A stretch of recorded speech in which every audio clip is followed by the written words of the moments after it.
Vítejte u další novinky mobilní aplikace SmartVFX. Připraven? Ano. Které kulatiny oslavila v roce 2018 Lucie Borhyová? 60. 40. Dnes si ukážeme nové funkce v hlášení a nové možnosti zápisu nového hlášení, tak si pojďme jedno nové hlášení zapsat.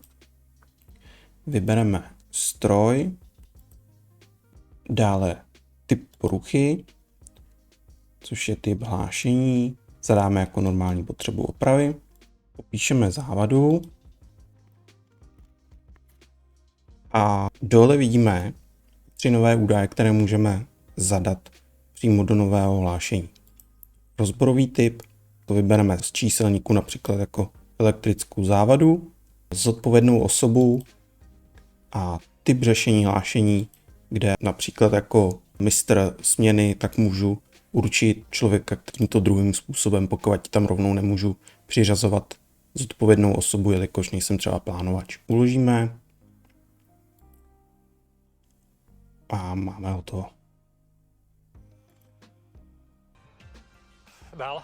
Dále si ukážeme, co je přímo v hlášení, které již není jen na prohlížení, ale máme zde nové možnosti následné práce s hlášením. Zde vidíme na první pohled barvy, které jsou stejné, jako máme nastaveny v klasickém Profilaxu.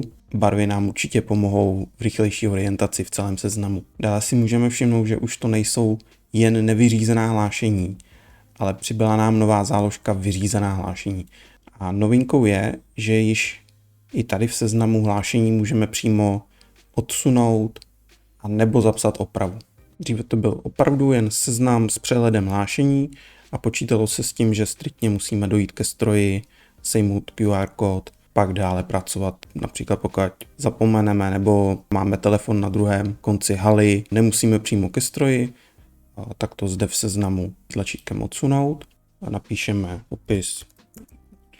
Mohu nastavit typ řešení, že je již v opravě, potvrdím.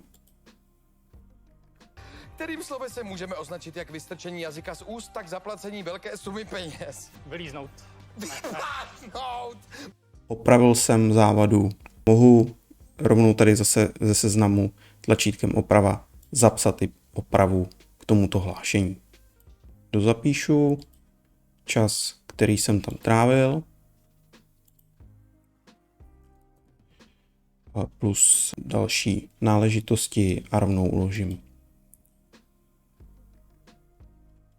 Hlášení bylo rovnou vyřízeno, vrátím se zpět do hlášení a hlášení se mi tedy přesunulo do nové záložky vyřízená hlášení.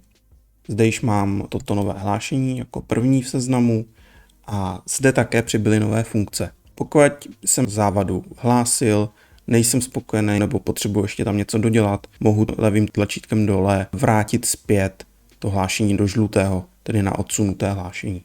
Pokud se mi to líbí, všechno je v pořádku, mohu tlačítkem převzít rovnou tuto práci jako provedenou.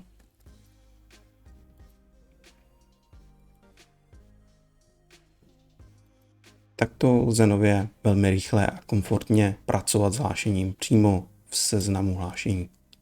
Děkuji za pozornost. V dalším videu se podíváme, co je nového v plánu a zápisu opravy. Neobvyklé křestní jméno.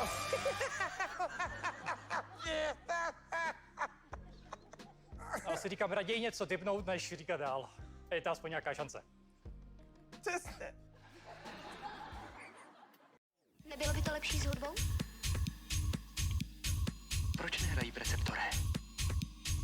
Hrajte!